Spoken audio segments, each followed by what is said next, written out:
ఈయన పేరు లోకేష్ గారు, నారా లోకేష్ గారు నిన్న ఒక ట్వీట్ చేశాడు. Z+ భద్రత ఉన్నా ఇంకా ఆ భద్రత అభద్రత ఎందుకు జగన్?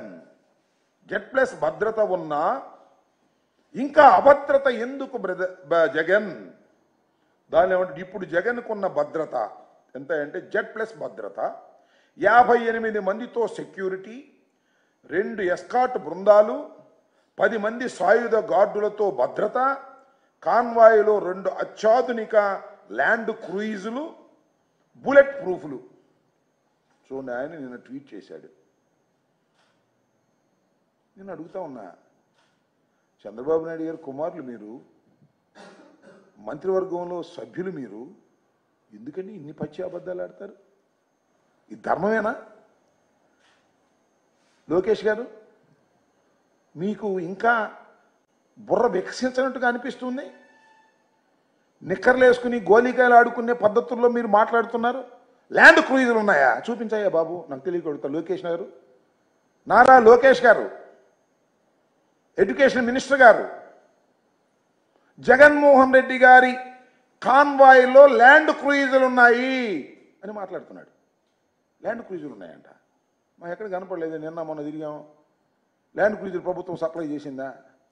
బుల్లెట్ ప్రూఫ్ కార్లు, కార్లు ఏంది? బుల్లెట్ ప్రూఫ్ కార్లు ఎన్ని ఉన్నాయబ్బా?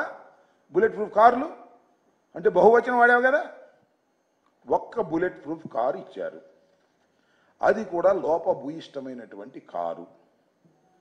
షెడ్లో ఉండి బాగు చేయకోకుండా పంపించారు. మొదటి రోజున ఆయనతో పాటు నేను కూడా ప్రయాణం చేశాను.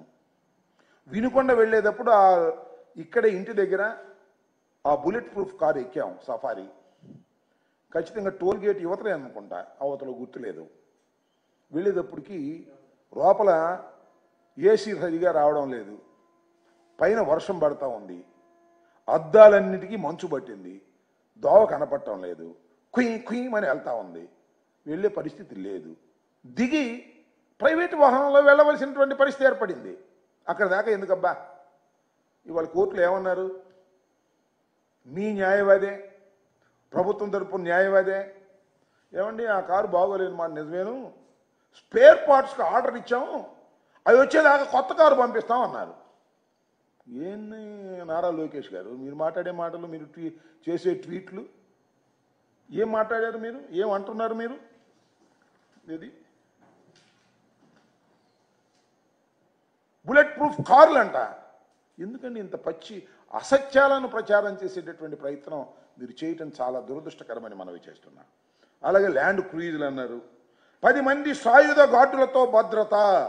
అయ్యా, 10 మంది సాయుధ గార్డులతో భద్రత జగన్మోహన్ రెడ్డి గారు ఎమ్మట ఉండేది ఇద్దరు, 10 మంది కాదు. మీరు కేటాయిస్తే కేటాయించుండవచ్చు, వాళ్ళందరూ గార్డులు చుట్టుపక్కల ఉంటారు, ఇంటి చుట్టూరా. ఆయన వెంట ఎక్కడికన్నా వెళితే 2 మాత్రమే సెక్యూరిటీ ఆఫీసర్స్ ఉంటారు. మీరు ఏర్పాటు చేసినటువంటి విధానం అది. ఈ విషయాన్ని మీరు గమనించాలని మనం. మీకైతే మాత్రం చాలా భద్రత కావాలి, జగన్మోహన్ రెడ్డి గారికి అయితే మాత్రం భద్రత అవసరం లేదు అనేటువంటి పద్ధతుల్లో మీరు వ్యవహరిస్తున్నారు.